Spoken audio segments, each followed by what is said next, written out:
What happens if Donald Trump loses in November, particularly now that the Supreme Court has already ruled, once in his favor and might well when it comes to absolute immunity coming up soon. We know that Donald Trump has now been reassured that there won't be any meaningful consequences for a failed coup attempt. So I don't know why he wouldn't try it again if he failed. And obviously a lot of this is going to come down to if he loses, how many states did he lose that he needs? What is the margin?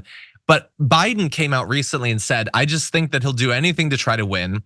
If and when I win, I think he'll contest it no matter what the result is. And I agree with the president there.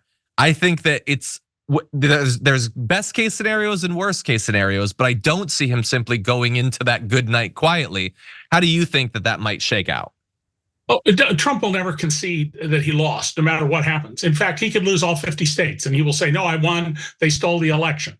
Now, the good news is that there's a very high likelihood that the Democrats will take back the House, in part because of Dobbs, and they may hold on to the majority in the Senate. That's a much tougher billiard table, this election.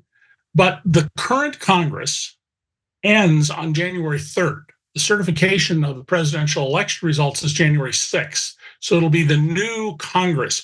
So Mike Johnston, this crazy religious fanatic who took a lot of money from a big Russian and is very squirrely about his finances, claims not to have checking accounts and things like that. He almost certainly won't be speaker.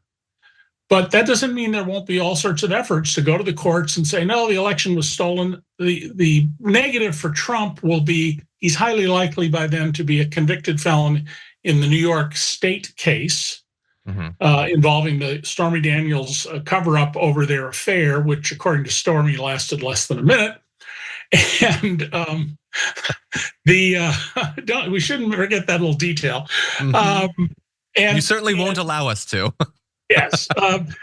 So I'm less concerned about that. Yes, Donald will scream and yell and holler, and there'll be people saying the election was stolen. If Biden wins, he'll win the popular vote, and I've said this a number of times, by at least 10 million votes. That doesn't mean he'll win the presidency. There are only 13 states that matter in this election. If the Democrats continue their practice, they won't pay attention to those states. They will buy ads instead of getting on the streets. If they want to win, you turn out the vote. You get people to register. You make sure they stay registered. Because of all the tricks, the dirty tricks to remove people, on election day, you get a mass of volunteers, you drive people to the polls. Yeah. If they do that, they win. If they do what the Democrats have been doing for years, being disorganized, well, of all people, the Republicans are organized, Donald Trump will be back in the White House. Yeah.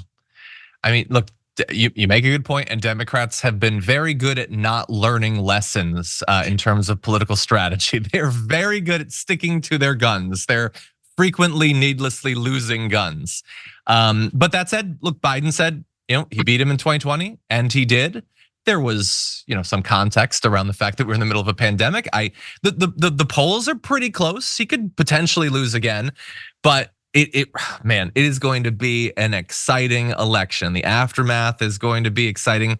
We don't know what Trump might do, but we also don't necessarily know what Congress might do. I mean, you point out that, theoretically that one Congress will leave, another will come in to certify the election. That's the norm, that Congress leaves. There's lots of norms they don't respect anymore. So maybe they will refuse to leave. Mike Johnston doesn't seem so MAGA, like he's extreme more in, as you pointed out, the religious sense than like the Marjorie Greene sense, but who knows? Could be exciting times.